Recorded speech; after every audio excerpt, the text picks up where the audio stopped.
देखिए, आज हम बात करते हैं बिजोलिया किसान आंदोलन की। देखिए, बिजोलिया किसान आंदोलन तब शुरू हुए जब किसानों का हद से ज़्यादा शोषण होने लगा। देखिए, 1857 की क्रांति के बाद में और उससे पहले 1818 में राजपूताना के सभी शासकों ने अंग्रेज़ों से सहायक संधियाँ हो चुकी थी, उनकी कर चुके थे। वो अंग्रेज़ राजपूताना के सभी शासकों से एक निश्चित रकम वसूल करते थे और यहाँ के शासक जो हैं वो जागीरदारों से, ठाकुरों से, इनसे रकम वसूल करते थे और इनको छूट थी कि आप जैसे चाहें किसानों से लगान वसूल करें।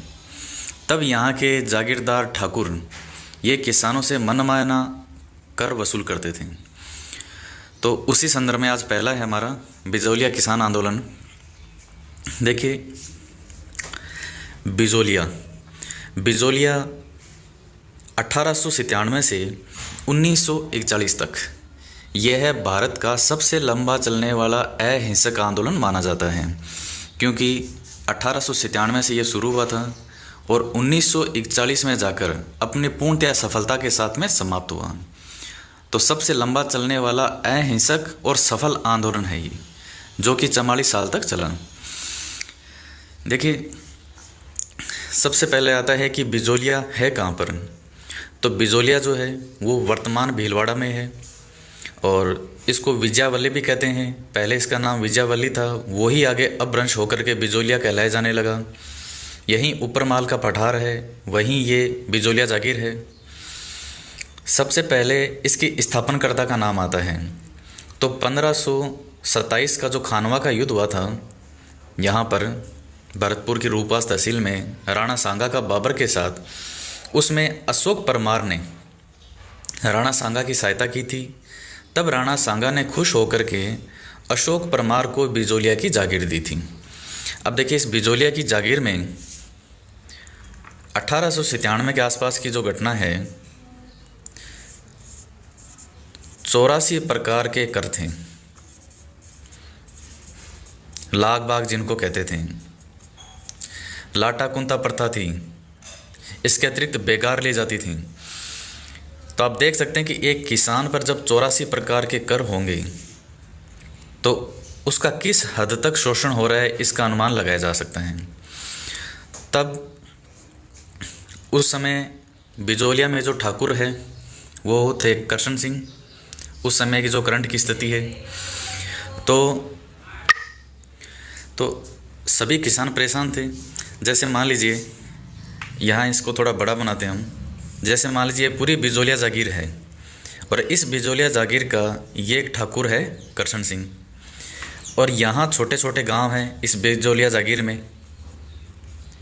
ये सभी गांव इस बिजोलिया जागीर में आते हैं और इस जागीर का जागीरदार है करशन सिंह। ये हर तरह से इनका शोषण करता है। तो एक बार 1897 में, जैसे मान लीजिए इस गांव का नाम है गिरधारीपुरा गांव।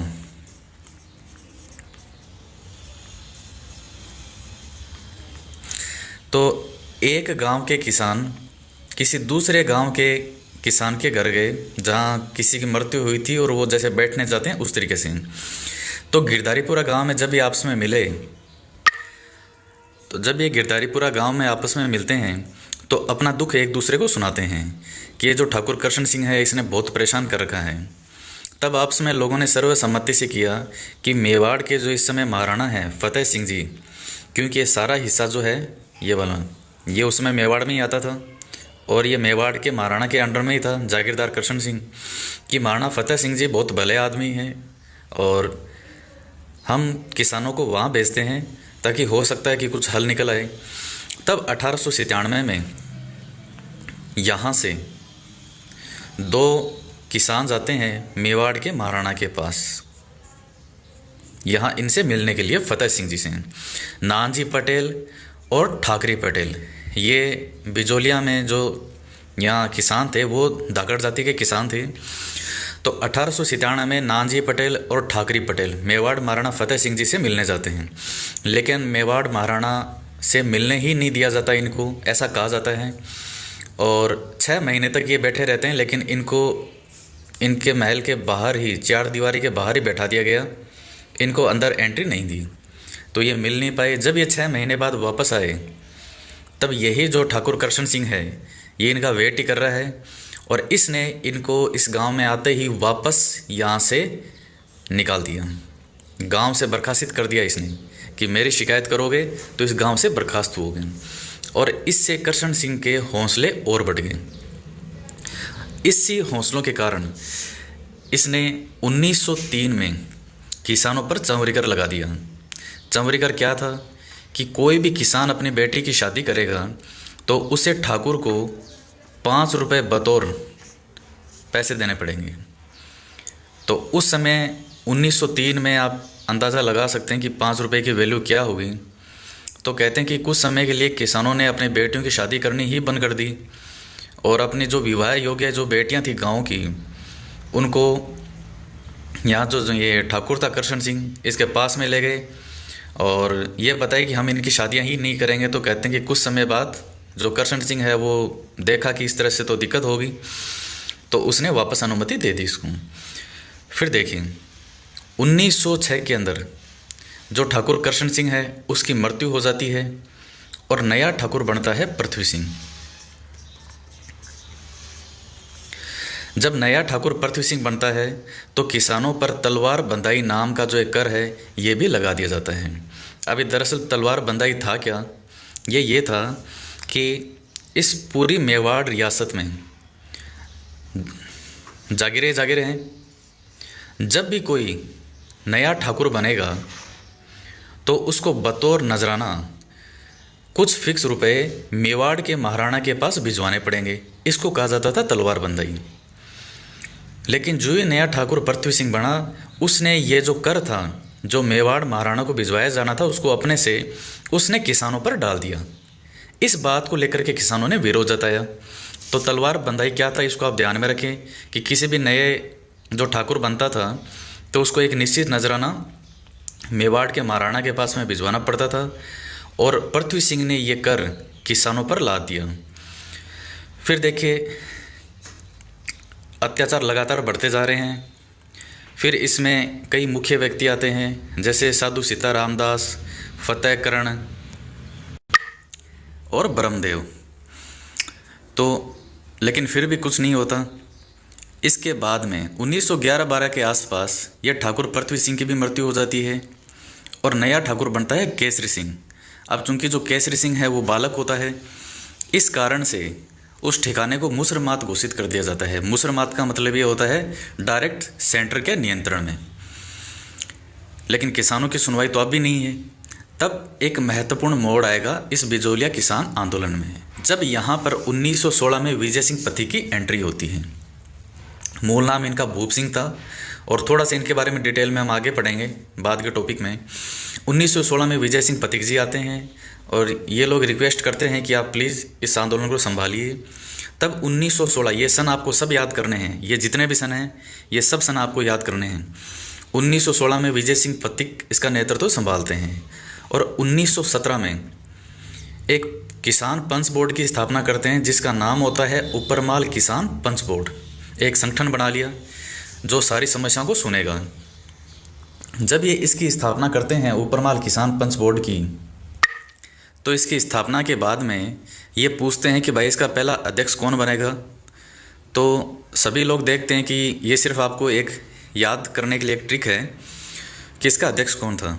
तो सभी लोग जैसे मान लीजिए विरोध कर दिया कि हम तो, सब ने मना कर दिया, सब ने मना कर दिया क्योंकि जिम्मेदारी वाला काम है। एक आदमी ने मना नहीं किया क्योंकि उसका नाम ही था मन्ना पटेल।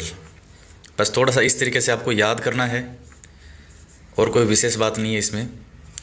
तो इस थोड़ा सा आप इस तरह से कहानी से बना के याद करेंगे कि सब ने मना कर दिया, एक ने मना नहीं किया क्योंकि उसका नाम क्या था, मन्ना पटेल। तो उपरमाल किसान पंच बोर्ड का पहला अध्यक्ष कौन था, मन्ना पटेल। तो अब देखिए अब संगठन में एकता हो चुकी है और सबकी समस्याओं को एक साथ रखा जा सकता है, एक बोर्ड बना दिया सबने। तब 1919 में मेवाड़ सरकार के द्वारा बिंदुलाल भट्टाचार्य आयोग बिठाया जाता है।